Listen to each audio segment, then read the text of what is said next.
95.3 million PlayStation 5 consoles have shipped worldwide, and on November 19th, every single one of them becomes a Grand Theft Auto 6 machine.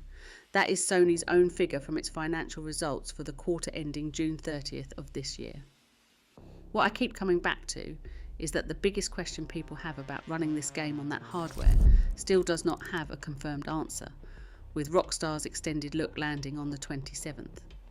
If you're new here, this channel does the deep research passes on Grand Theft Auto 6 that nobody else wants to sit down and do. Locations, systems, hardware, the business behind it. There's a back catalogue building out, so if that's your thing, a like and a subscribe genuinely helps. I'm Riz, and I'd rather be right than first. Let's get into it. Now, quick honesty beat before we start, because it matters here more than usual.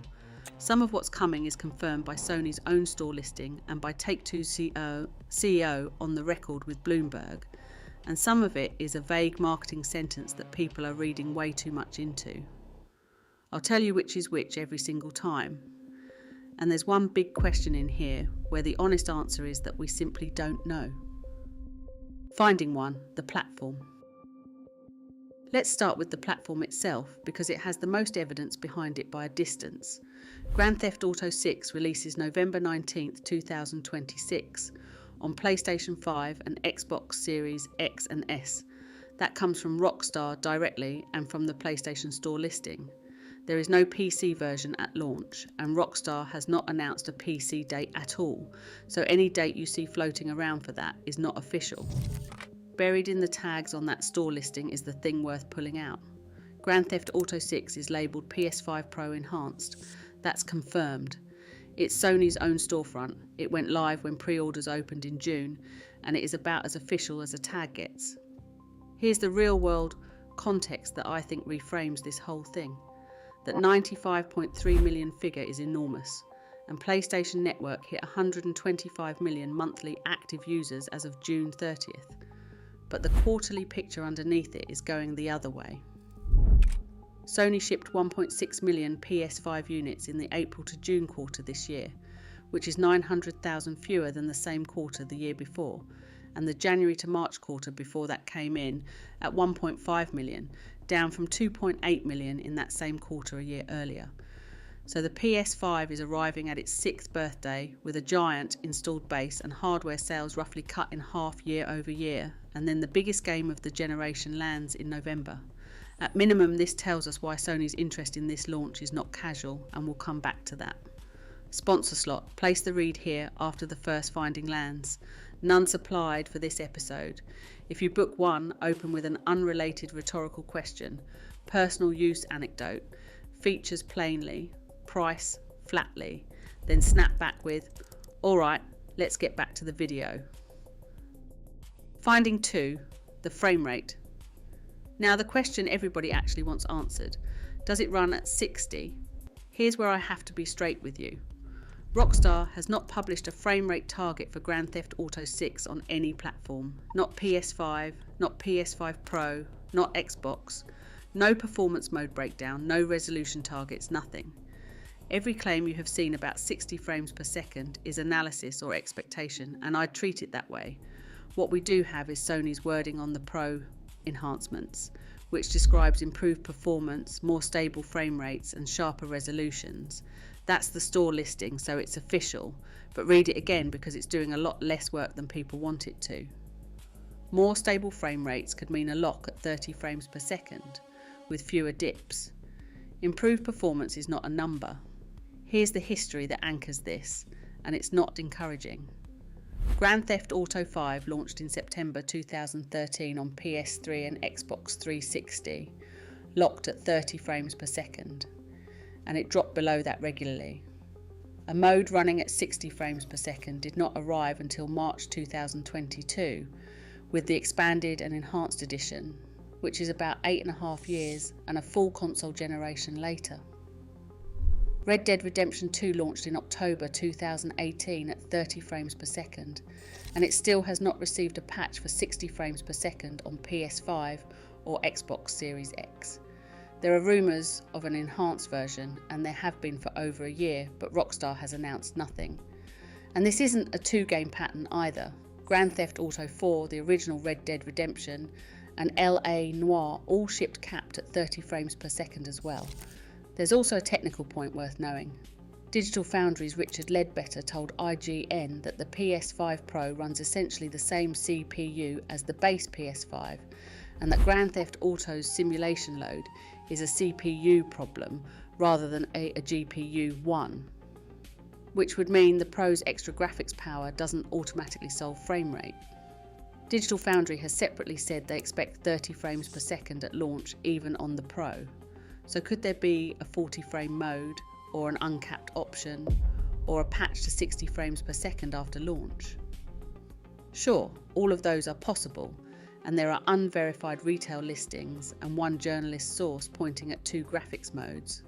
But I have no way of knowing whether Rockstar is targeting 30 and calling it done, or holding a performance mode back for the extended look, so I'm not going to pretend I know which one it is. We simply don't have it yet. Finding 3, the Sony deal. So what about the PlayStation partnership everyone talks about? That one is confirmed, and by the highest source available. Take-Two CEO Strauss Zelnick told Bloomberg's Jason Schreier that there is a marketing partnership with Sony. He also said directly that the deal had nothing to do with the console-first release strategy. His answer on that was one word: no.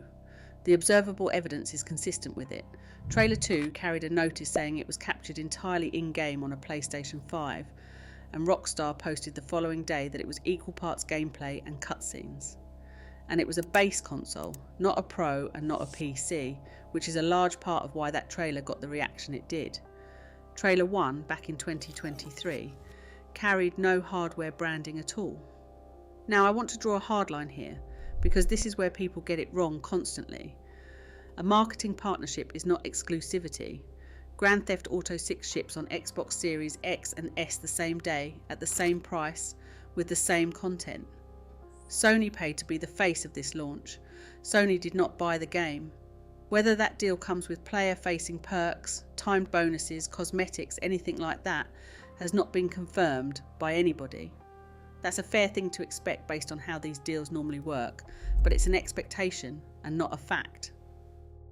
Finding 4, the disc, last one, and it's the most misunderstood thing about this release. There is a physical edition of Grand Theft Auto 6. There is no disc inside it. What you get is a download code in a box. That's confirmed. It's been reported consistently since pre-orders opened in June, and it's the specific grievance the current leaker says set them off.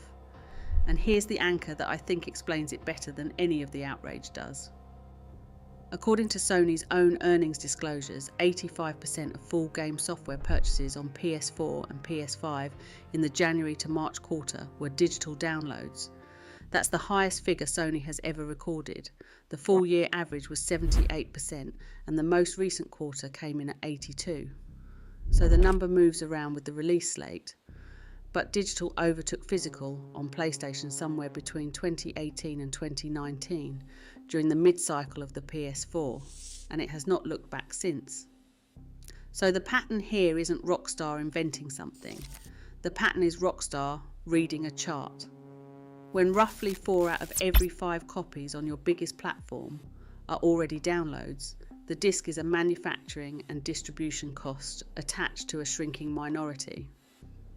I'm speculating on the reasoning, to be clear, because Rockstar hasn't explained the decision publicly, but if I was to bet on it, I'd bet the number above is most of the answer. So that's where the PlayStation 5 picture actually stands. The platform and the Pro Enhanced tag are confirmed. The marketing deal is confirmed and routinely misread. The disc situation is confirmed and better explained by Sony's own sales data than by anything else. And the frame rate, the thing everybody actually wants, is still genuinely unknown. What I want to know from you is whether that changes anything. If Rockstar announces 30 frames on the 27th, does that change your plans at all? Or were you buying it regardless? Drop it in the comments, I read them. If this was useful, a like and a subscribe helps more than you'd think.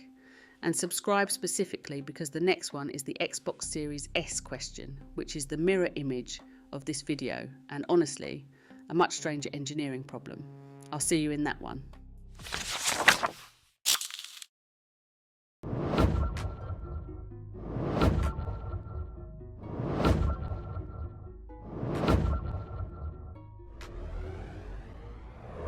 Make sure you click the circle to subscribe to my YouTube gaming channel, and make sure you click the box to watch my previous uploads. Take care, and thanks again.